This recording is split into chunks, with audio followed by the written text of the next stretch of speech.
Alright, in this last video what we are going to do, we are going to finish off this reflection to kind of make it look a little more faded and kind of look like a reflection as opposed to just the buildings being flipped upside down. And we'll also just put a little background on this thing just to kind of finish off the project and make it look full and kind of nice.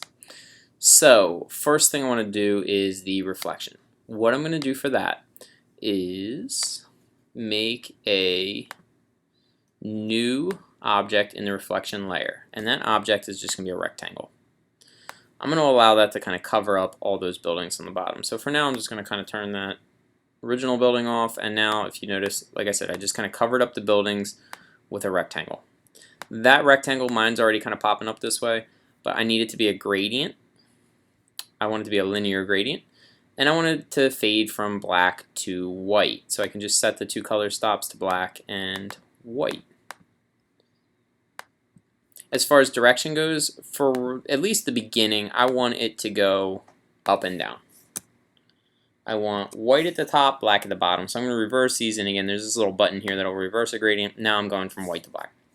Alright, this thing is set up. What I'm going to do with this is going to make it so that wherever we see white on this rectangle, we see our building. As it fades to gray, we're going to see less and less of the buildings as the gray gets darker and darker, until eventually when you get down to black you just wouldn't see anything anymore. So white we see, black we don't, gray, depending on how dark it is, determines how much we see. So to kind of complete this process, what I need to do is select everything in this reflection layer, including this new rectangle that I just made. So to make that real simple, what I'm going to do is if I close this layer here, I can click right over here, and that selects everything in that layer. And now I am all set here. So what I'm going to do, I'm sorry, I just have this other object selected. Let's just go back, lock that, there we go.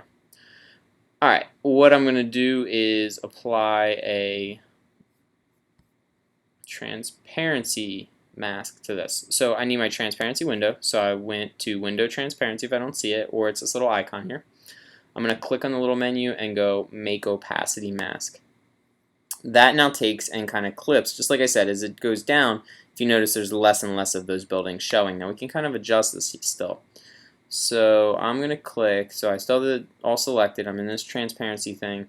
I now see this gradient thing that kind of looks like my box used to. Now if I click on that, I can still adjust this gradient even though I can't see it. So like I said, anything that is white we see, as it gets darker it disappears more and more. So if I take this slider and move that a little more towards gray, you can see some more of that starts disappearing. Now this end, if I wanted to just kind of disappear earlier, I could shorten this thing. I can do different directions for this. So again, I'm on my gradient tool here. So I kind of like that on a little bit of an angle. I think looks nice. And now to get back to where I can see my regular layers, I go to my transparency window, and right now I have this one clicked on. This is my mask, this is called. And again, I know it probably doesn't make total sense to you yet. When we get into Photoshop, we'll be using these a lot more. But basically, all you need to know, what is white you see, and as things get darker and darker gray, they disappear until black just completely you can't see. And there now, once I click here, is everything that this is applying to. It's applying to this layer. Last thing we're going to do, we will put a background on this. So let's see how this looks kind of so far without the background.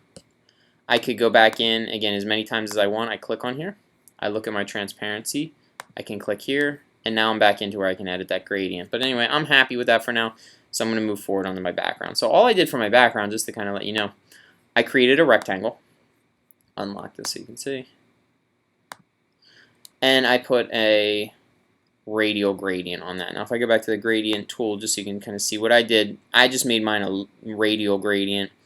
And it's kind of stretched out into an oval, just kind of match the shape of my paper. I just kind of wanted the outsides here to get a little bit darker. And one last thing, if you notice, I just used the two colors that I've been using all along, and just kind of controlled how much each of those colors I was using. So that's kind of a nice way to finish this project off. Maybe I want that to even fade a little bit more towards the outside there. So you know what I mean? You can just kind of play around, make it your own, make it look how you would like it to, and just keep fine-tuning until you get what you want. And that's it.